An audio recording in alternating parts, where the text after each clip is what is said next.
लहानपणापासून आपण असं ऐकत आलोय, जे पेराल ते उगवेल, जसे कराल तसे भराल. पण प्रत्यक्ष व्यवहारात आपला अनुभव असा की न्याय, नीती आणि धर्माने वागणारा माणूस प्रत्यक्ष जीवनात खूप दुःख भोगत असतो. या उलट अधर्म, अनीती, काळा बाजार, तस्करी करणारे जीवनामध्ये मौज मजा करत असतात. गाडी, बंगला, सर्व तऱ्हेच्या सुखसोयी यांची त्यांच्या जीवनात रेलचेल असते. आणि हे पाहिले की परमेश्वरावरची श्रद्धा डळमळू लागते. आपणही अनीती, अधर्माने पैसा मिळवण्यास प्रेरित होतो. पण हा एक फार मोठा गैरसमज आहे. यामागे एक सिद्धांत आहे, कर्माचा सिद्धांत, आणि ज्यामध्ये अणुरेणूचीही त्रुटी नाहीये.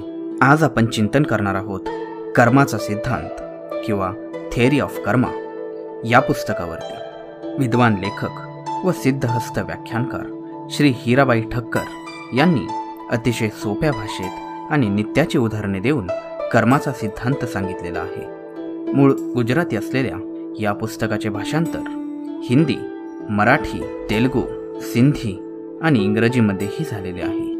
वेद, उपनिषदे, गीता, रामायणातील गूढ तत्वज्ञान लहान मुलाला चिवकाऊच्या गोष्टी समजावून सांगाव्यात अशा सोप्या भाषेत त्यांनी सांगितलेल्या आहेत. संत कबीर म्हणतात, कबीरा तेरा पुण्य का जब तक रहो भंडार, तब तक अवगुण माफ है करो गुनाह हजार. या जन्मी न्यायनीतीने वागणारी अनेक माणसे दुःख दारिद्र्यात पिचताना दिसतात. याचे कारण त्यांची पूर्वकृत दुष्कृत्ये आता आपला प्रभाव दाखवत आहेत. त्यांची या जन्मातील सत्कृत्य मात्र कालांतराने त्यांना सुख समृद्धी देणारच, यात तीळ मात्रही संदेह नाही. कारण हा कर्माचा कायदा हा एकमेव कायदा आहे ज्यामध्ये अणुरेणू त्रुटी नाही. विश्वाचा कारभार व्यवस्थित चालण्यासाठी निसर्गाचे काही नियम आहेत आणि यालाच कर्माचा कायदा असे म्हणतात. या परमेश्वर निर्मित कर्मनियमामध्ये कोठेही किंचितही अपवाद अथवा पळवाटा नाही. तर हे कर्म म्हणजे नक्की आहे तरी काय? कर्म कशाला म्हणतात? साध्या, सरळ आणि सोप्या भाषेत कर्माची व्याख्या अशी की कर्म म्हणजे क्रिया, काम. आपण जे जे काम किंवा क्रिया करतो त्याला कर्म म्हणतात. उदाहरणार्थ, खाणे, पिणे, चालणे, बोलणे, नोकरी, व्यापार करणे, विचारणे, झोपणे, पाहणे, ऐकणे, श्वासोच्छ्वास करणे इत्यादी सर्व शारीरिक आणि मानसिक क्रिया या सर्वांचा कर्मात अंतर्भाव होतो. खरं तर मनुष्य कर्माने बांधलेला आहे. अखेरपर्यंत त्याला अविश्रांतपणे कार्यरत राहावे लागते. कर्म केल्याशिवाय मनुष्याला गत्यंतर नाही. या सर्व कर्मांचे मुख्यतः 3 भाग करता येतात: क्रियामान कर्म, संचित कर्म आणि प्रारब्ध कर्म. आपण सकाळी उठल्यापासून रात्री झोपेपर्यंत जी जी कर्मे करतो त्या सर्वांचा क्रियमान कर्मात समावेश होतो. सकाळपासून रात्रीपर्यंत, सोमवारपासून रविवारपर्यंत, जन्मापासून मृत्यूपर्यंत आपण जी जी कर्मे करतो त्यांना सर्वांना क्रियमान कर्म म्हणतात. ही सर्व कर्म केल्यावर ती करणाऱ्याला फळ देऊनच शांत होतात. फळ दिल्याविना ती शांत होत नाहीत. क्रियमान कर्मात त्या कर्माचे फळ भोगूनच सुटका होते. उदाहरणार्थ, तहान लागल्यावरती आपण पाणी पितो. पाणी पिण्याचे कर्म केले आणि तहान संपली. पिण्याचे कर्म याचे फळ त्वरित देऊन शांत झाले. भूक लागली की खाण्याचे कर्म केले. आपली भूक शमवून इष्ट फळ देऊन ते कर्म शांत झाले. अशा प्रकारे प्रत्येक क्रियमान कर्म फलद्रूप होतेच आणि फळ भोगूनच आपल्याला त्यापासून मुक्ती मिळते. कित्येक क्रियमान कर्म अशी असतात की ती तत्काळ फळ देत नाहीत. त्यांचे फळ मिळण्यास थोडाफार कालावधी लागतो आणि तोवर ती कच्च्या स्वरूपात राहतात. अशा फळ न दिलेल्या कर्मांनाच संचित कर्म म्हणतात. उदाहरणार्थ, तुम्ही आज परीक्षेचा पेपर लिहिला तरी फलस्वरूप त्याचा परिणाम मिळण्यास काही कालावधी जावा लागतो. तुम्ही आज कोणाला शिवीगाळ केलीत, पळून गेलात, नंतर 10-12 दिवसांनी संधी साधून तो मनुष्य तुमच्या कर्माची सव्याच परतफेड करतो. म्हणजे थोबडीत मारण्याचे तुमचे कर्म पक्व होण्यास 10-12 दिवस लागतात आणि ते तुम्हाला फळ देऊनच शांत होते. तुम्ही तुमच्या तरुण वयात आपल्या मातापित्यांना दुःख दिलं तर तुमच्या वृद्धावस्थेत तुमची मुलं तुम्हाला दुःख देतात. हे तुमच्या पूर्वकर्माचेच फळ होय. बाजरी पेरल्यानंतर 3-4 महिन्यांनी पीक तयार होते. आंबा लागवडीस येण्यास 5-6 वर्ष लागतात. म्हणजे क्रियमान कर्माचे ज्या स्वरूपाचे बीज असते त्याप्रमाणे फळ मिळण्यास कमी अधिक कालावधी लोटावा लागतो. कित्येक क्रियमान कर्मे तत्कालिक फळ देत नाहीत, परंतु कालांतराने जेव्हा ती पक्व होतात तेव्हा तुम्हाला फळ देऊन शांत आणि समाप्त होतात आणि तोवर ती संचित कर्म म्हणून तुमच्या खात्यात जमा राहतात. कोणतेही क्रियमान कर्म जे संचितात जमा होऊन राहिलेले असते ते फळ दिल्या वाचून समाप्त होत नाहीत. अशी जन्मोजन्मी जमा होत असलेल्या कर्माची फळे या जन्मी पुढील जन्मी भोगून संपवल्याशिवाय माणसाची त्यापासून सुटका होत नाही. या गोष्टींचा माणसाने विचार केला तर त्याचा थरकाप उडेल, पण अविद्येने अज्ञानाने व्यापलेला मनुष्य याचा कधी विचारच करत नाही. राजा धृतराष्ट्राने 100च्या 100 पुत्र युद्धात मारले गेले. तेव्हा त्याने श्रीकृष्णाला विचारले की असे का व्हावे? माझ्या संबंध जीवनात मी असे कोणते महान पातक केले की ज्याच्या परिणाम स्वरूप माझे सर्वच्या सर्व पुत्रांचा मृत्यू आपल्या डोळ्यांदेखत पाहण्याचे दुःख माझ्या नशिबी यावे. भगवान श्रीकृष्णांनी धृतराष्ट्राला आपले पूर्वजन्म पाहण्याची दृष्टी दिली. दिव्य दृष्टीने राजाने पाहिले की साधारण 50 जन्मांपूर्वी तो एक पारधी होता आणि पक्षी मारण्यासाठी त्याने एका वृक्षाला आग लावली. आग लागताच वृक्षावरील बरेचसे पक्षी पळून गेले.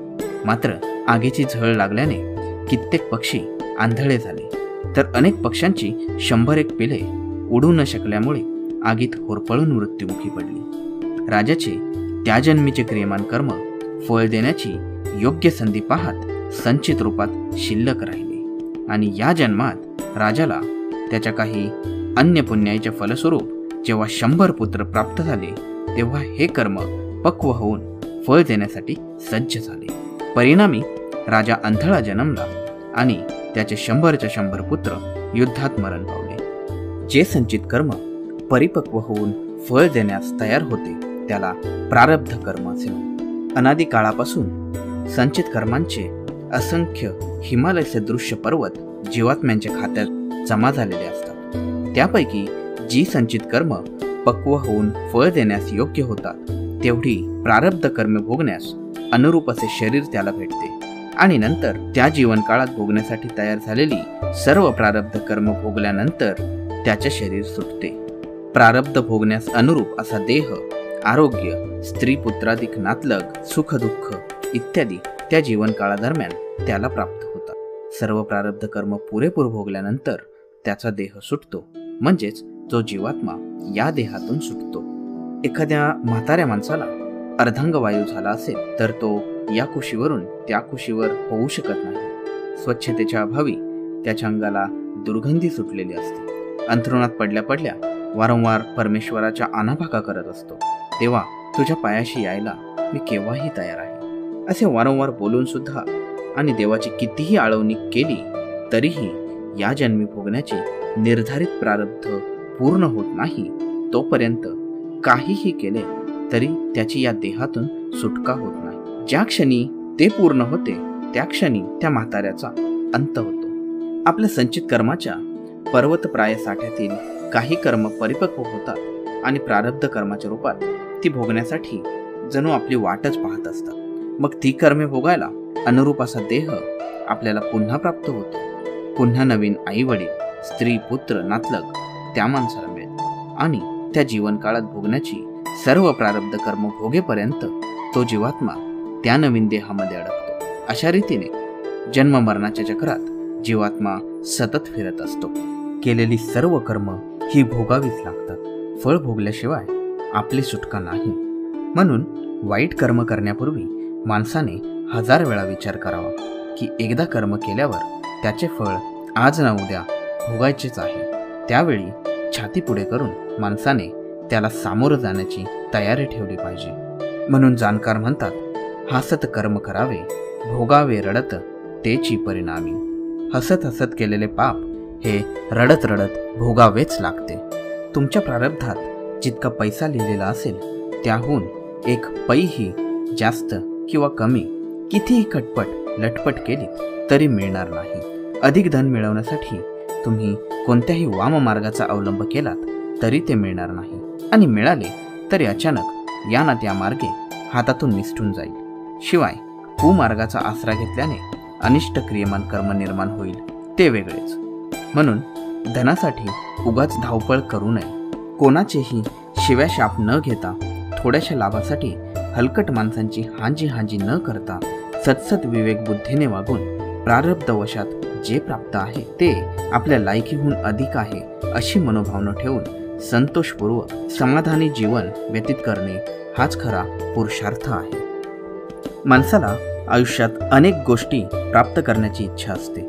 जीवनातल्या या सर्व प्रकारच्या इच्छांचे आपल्या शास्त्रकारांनी 4 भाग पाडलेले आहेत. ते म्हणजे धर्म, अर्थ, काम आणि मोक्ष. या 4 गोष्टी माणसाने जीवनात मिळवल्या पाहिजेत. धर्माचे आचरण करून माणसाने अर्थ प्राप्त करावा. धर्माने मिळवलेला हा पैसा शेवटी अर्थकारकच ठरतो. या अर्थाचा योग्य उपयोग करून जीवनातील सर्व कामनांची पूर्ती करावी आणि जीवात्म्याचे अंतिम ध्येय जे मोक्ष प्राप्त करण्याचे आहे त्याची आकांक्षा बाळगावी. या 4 पुरुषार्थांपैकी धर्म आणि मोक्ष हे 2 प्राप्त करण्यासाठी माणसाने सतत पुरुषार्थ किंवा प्रयत्न करावा आणि ते कधीही प्रारब्धावर सोडू नये. आणि अर्थ व काम हे दोन्ही प्रारब्धावर सोडून द्यावे. त्यासाठी पुरुषार्थ किंवा प्रयत्न करू नये. पण आपण नेमके उलट करतो. अर्थ आणि काम हे प्रारब्धावर सोडून देण्याऐवजी माणूस दिवस रात्र त्यासाठी प्रयत्नशील राहतो आणि शेवटी पस्तावतो. धर्म व मोक्ष या बाबतीत जागृत राहून सतत प्रयत्न केला पाहिजे. पण दुर्दैवाने माणूस हे दोन्ही प्रारब्धावर सोडून देतो आणि गोत्यात येतो. शुभ कर्मांचे फळ सुख आणि अशुभ कर्मांचे फळ दुःख, आणि ही दोन्हीही भोगण्यासाठी देह धारण करण्याशिवाय गत्यंतर नाही. कारण देह हे कर्मफळ भोगण्यासाठी असणारे साधन आहे. कोणीही जन्म मरणाच्या चक्रातून सुटू शकत नाही, आणि जोवर या चक्रामध्ये जीवात्मा अडकलेला आहे तोवर त्याला मोक्ष प्राप्ती नाही. देहच धारण करण्यापासून मुक्तता म्हणजे मोक्ष होय. बरेच लोक असे समजतात की पाप पुण्याची वजाबाकी होऊ शकते. म्हणजे असे की समजा 5 पापकर्मे केली आणि नंतर 8 पुण्यकर्म केली तर पुण्यातून 5 वजा जाता ही 3 पुण्यकर्म आपल्या खाती उपभोगण्यास जमा होतील आणि पापाचे फळ जे दुःख असेल ते भोगायला लागणार नाही. पण सामान्य व्यवहारातलं हे गणित कर्म कायद्यामध्ये लागू होत नाही. तुम्ही 5 पापकर्मे केली आणि नंतर 8 पुण्यकर्म केली तर तुम्हाला 5 + 8 अशी एकंदर 13 कर्मे भोगण्यासाठी देह धारण करावा लागेल. पाप पुण्याची बेरीज करून होणारे एकंदर 13 कर्मांचे भोग हे भोगलेच पाहिजे. मात्र एकाच देहामध्ये सर्व पाप किंवा सर्व पुण्यकर्म भोगावे लागतात असेही नाही, तर पाप पुण्याचे मिश्रण एका देहात भोगावे लागते. म्हणून माणूस एकाच देहामध्ये काही वेळा दुःखी तर काही वेळा सुखी असतो. भगवान श्रीकृष्ण गीतेमध्ये काही आज्ञा निसंदिग्धपणे देतात. कर्मण्येवाधिकार असते, म्हणजे कर्म करण्याचा केवळ तुला अधिकार आहे. कर्म करण्याचे तुला स्वातंत्र्य आहे. मा फलेषु कदाचन, फळामध्ये मात्र तुझा अधिकार नाही. म्हणजे फळ भोगण्यासाठी तू परतंत्र आहेस. एकदा कर्म केले की त्याचे जे काही फळ येईल किंवा परिणाम येईल ते तुला भोगायलाच हवेत. आणि तिसरी आज्ञा मा कर्म फल हेतुर्भू, फळाचा हेतू मनात ठेवून कर्म करू नकोस. आपण जेव्हा कोणतेही कर्म करतो तेव्हा त्याचा अमुकच परिणाम व्हावा असा हेतू मनात धरून ते कर्म करतो. इच्छेप्रमाणे त्या कर्माचा परिणाम आला तर ते कर्म सफल, आणि जर नाही आला तर त्याला निष्फळ असे म्हणतो. समजा एखाद्या कर्माचे फळ कमी किंवा निकृष्ट दर्जाचे मिळाले तर त्याचा पुढील प्रमाणे परिणाम होतो. तुमच्या मनात एक प्रकारची ग्लानी उत्पन्न होते, मन गढूळ होते, ईश्वरावरची श्रद्धा उडून जाते. मला कर्म नीट जमले नाही असा न्यूनगंड निर्माण होतो. आणि समजा या कर्माचे अपेक्षेपेक्षा कित्येक पटीने अधिक फळ मिळाले तर आपल्या कर्तृत्वाच्या शक्तीबद्दल अहंकार उत्पन्न होतो. मिळालेल्या फळाचा अभिमान निर्माण होतो. मी म्हणेन ते करेन असा गर्व तयार होतो. अशा तऱ्हेने दोन्ही बाजूंनी तुमचे नुकसान होते. कर्म तर फळ दिल्याशिवाय राहत नाही, पण ते फळ भोगताना तुमच्या मनाची समस्थिती राहत नाही.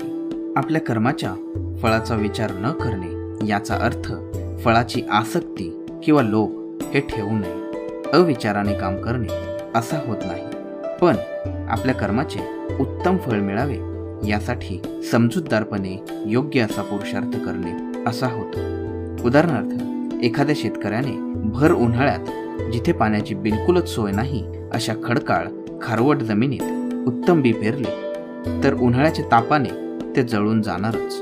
आपल्या कर्माचा फळाचा त्याने बिलकुल विचार केला नाही का?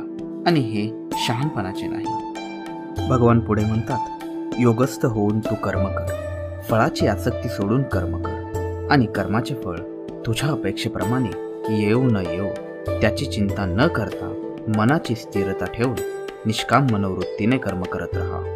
कारण मनाची स्थिरता, समत्व कायम राखणे या स्थितीचे नावच योग असे आहे. तू स्वतःच्या अहंपणाला विसरून जा आणि परमात्म्याला केंद्रस्थानी मानून त्याच्या इच्छेप्रमाणे त्याला प्रसन्न करण्यासाठी आपले कर्तव्य करत राहिलास तर यशापयशाची जबाबदारी परमात्मा स्वतःवर घेईल. तुझ्या प्रत्येक कर्माने तू परमात्म्याची पूजा कर. तुझे प्रत्येक कर्म भगवंताच्या पूजेसाठी पुष्प बनू दे. जगाच्या रंगभूमीवर तू जी भूमिका करण्यास नियुक्त झालेला आहेस ती भूमिका, मग ती पुत्राची असो, पित्याची असो, पतीची असो, शेठची असो किंवा नोकराची असो, उत्कृष्ट अभिनय करून पार पाड. ज्यायोगे तुझा मॅनेजर म्हणजे परमात्मा तुझ्यावर प्रसन्न होईल. लोकांची चिंता करू नको आणि त्यांच्या भानगडीत करू नको. तू जे जे कर्म करशील ते अशा भावनेने, श्रद्धेने कर की त्या कर्माद्वारे तू भगवंताची पूजा करत आहे. पाप किंवा पुण्य उघड झाल्याबरोबर त्याचे फळ तिरोहित होते, म्हणजे फळ विरून जाते.